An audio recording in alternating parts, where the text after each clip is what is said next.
husband to share their input on raising black sons. Right. All right. And I also have a son, so I'm going to share with you some of the things that we talked about because I think it's crucial that we start at. This is a conversation that's been going on. All this stuff with cameras, cell phone cameras is new. We all know that. Yeah. Right. But this has been going on for a long time. Conversations that my parents had with me back in the day when we didn't even have phones that were mobile. So, and with having said that, I'll talk about my conversation later, but I'll defer to you two first. What do you tell your sons and grandsons and other people as well about dealing with the police? First of all, I want to thank Paul for having this segment because it is important when we think about confrontation with black boys with the police.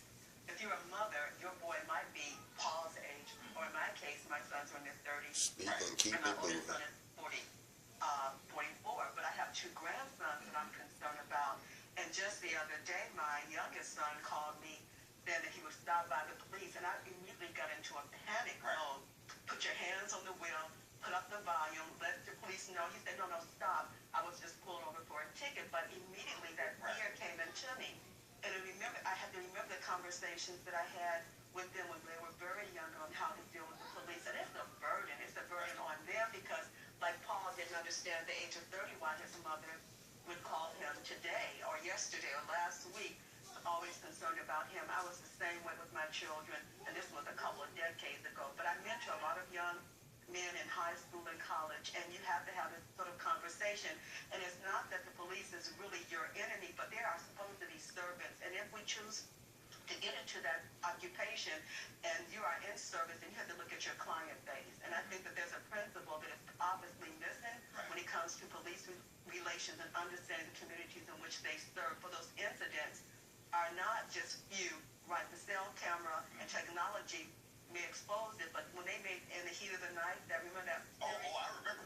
Okay, if art imitates life, we're talking about things long time ago, and we know that all it took was one lynching to petrify our African-American community. One black boy named Emmett Till to be thrown into the Mississippi River to remind of our place. Right. And so we still are sequestered, even though we're in integration, through the terror of racism in America, whether it's at the hands of police or an institution. Right, and we also want to make clear, because every time we start having this conversation, we get a whole bunch of feedback and backlash talking about anti-police. Let me make this clear right now. We're not anti-police. We are anti-police brutality. There's a huge difference. If you don't know the difference, you can Google it, whatever you got to do. But there's a huge difference. I have friends who are police. I'm sure you know police officers. I have family members who are police officers, and we have this conversation all the time. So this is not something where we're bashing the entire law enforcement world. There are bad cops out there. That's what we're talking about. They're doing wrong. Having said that, Ms. Simpson, what do you do, or how did you deal with this? Bad cops, good cops. Well, that was really gotta the first watch their ass. Serious conversation that my husband had with my son when he got ready to start driving. Fuck with their ass. That you, yes sir, no sir, whatever you need, sir, and you definitely just take a step. I'm cool, police. I'm cool. Don't try to come off like you're a family members. No room for being a tough guy. Because you can't win. I used to hang with the police at school. Look at my son, and you think Didn't even do it. he's a big guy. He's like 6'3", 200 and something pounds. He was cool as shit. He had to just really be cool about it. But He was cool. the really sad part about it, he has a 5-year-old son. He'll be having the same conversation with his son 11 years from now. Right. I don't know how people don't communicate with police and get along. Also, perspective from your end. Have you ever dealt with police stopping you?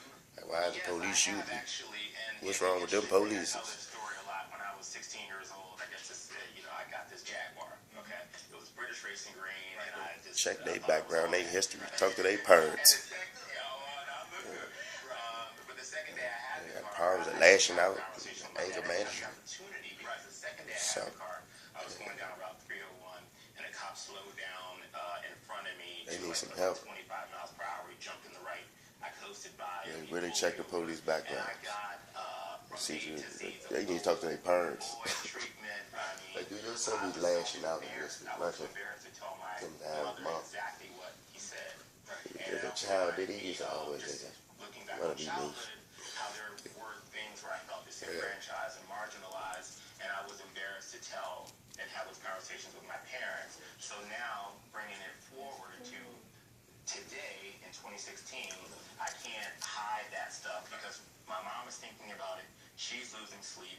I asked my dad last week, I said, what's your advice right now, if you were to give me advice right now? And he said, son, I want want you to comply. Right. You know, compliance is best. Live to fight another day. Right. You know, to be heard, to be able to articulate your point of view.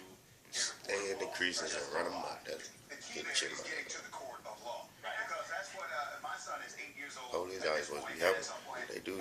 we have a bit of that conversation. He doesn't really understand everything right now, but that is my main thing because that's what my father told me. The objective of your encounter with the police department is to survive and move on, which means everything that he says, drop your ego because he has a weapon and you don't. So everything he says you have to comply with. No attitude, no crazy talk, none of that stuff. Do it, get your license, registration, move on. Let him go about his business.